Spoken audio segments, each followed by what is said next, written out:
Assalamualaikum warahmatullahi wabarakatuh. Baiklah, saudaraku, kita belajar lagi tentang aksara Jawa. Tetapi sekarang memakai sandangan cakra. Cakra itu adalah bunyinya R. R ini tapi ditaruh di tengah.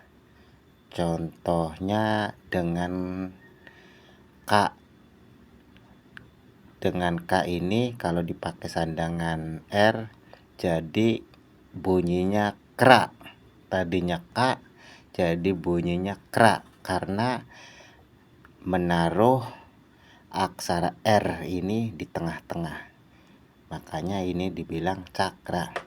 Yang tadinya bunyinya H, na, ca, ra, ka, da, ta, sa, wa, la, pa, da, ja, ya, nya, ma, ga, ba, tang, nga.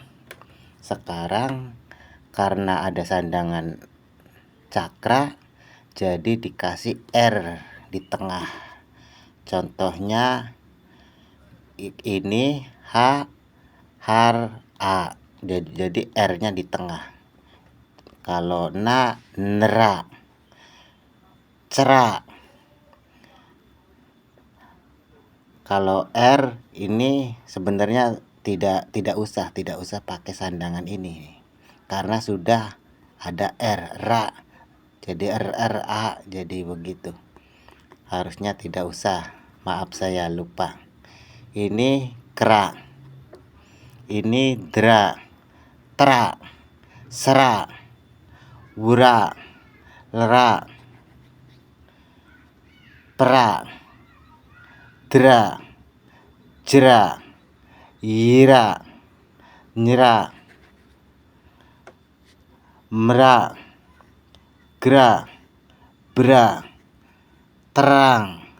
Ya pokoknya R-nya di tengah saja gitu. Susah bahasanya, maaf. Semoga bermanfaat dan jangan lupa follow atau ikuti atau subscribe akun saya supaya tidak ketinggalan dengan video saya selanjutnya. Oke, saya akhiri. Billahi taufiq wal hidayah. Wassalamualaikum warahmatullahi wabarakatuh.